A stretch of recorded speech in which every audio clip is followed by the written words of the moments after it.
You think they're wise? You're a Puss in Boots. A miller's son stood at his father's grave.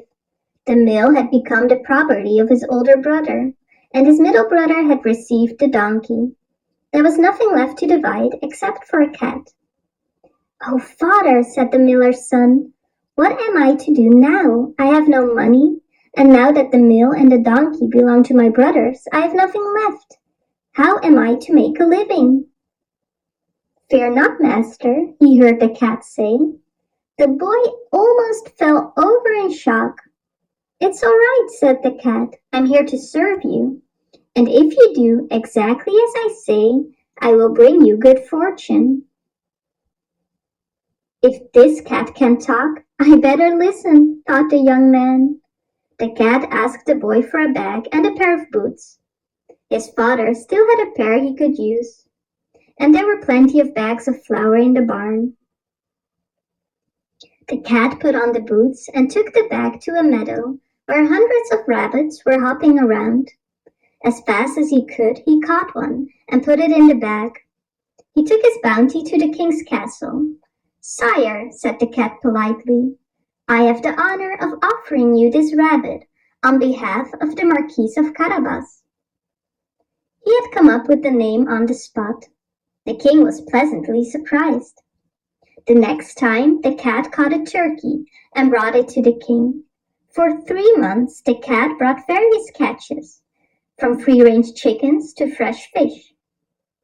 One day, the king and his beautiful daughter were to take a carriage ride through the countryside. That was exactly what the cat had hoped for. "Master," said the cat, "if you do exactly as I say, I will make you a wealthy man. All you have to do is take a bath in the river." Meanwhile, the cat had visited all the farmers in the area. He asked them to tell the king that the land belonged to the Marquis of Carabas. As a thank you, he would reward them generously. The poor farmers could use a little extra and readily agreed. As the carriage approached the river, the cat jumped onto the road and shouted, "Help! Help! The Marquis of Carabas is drowning!" The king recognized the cat from the Marquis of Carabas and didn't hesitate to help him.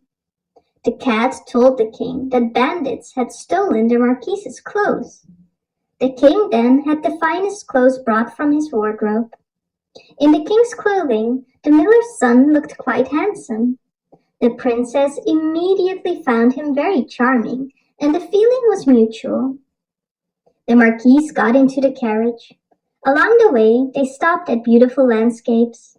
Each time, the king was told that the land belonged to the Marquis of Carabas. The cat walked ahead of the carriage and stopped at a giant castle. This was inhabited by a giant who also owned the land of the farmers.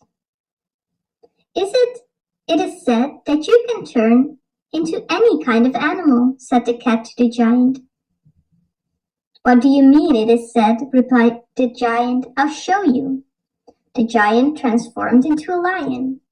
"Wow!" exclaimed the cat. "That's the most amazing thing I've ever seen." "But it certainly wouldn't be possible to transform into a small animal, given your large figure, would it?" The giant felt challenged and transformed into a mouse. The cat didn't hesitate to catch the mouse and do what cats do with mice.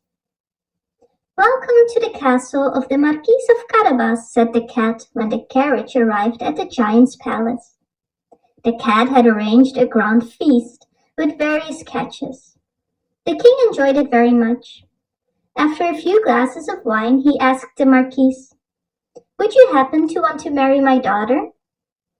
Of course. The same day, the marquis married the princess, and they lived happily ever after. And the cat, he was doing well and living a luxurious life. You be mumu. You think they're wise? You're a mumu man.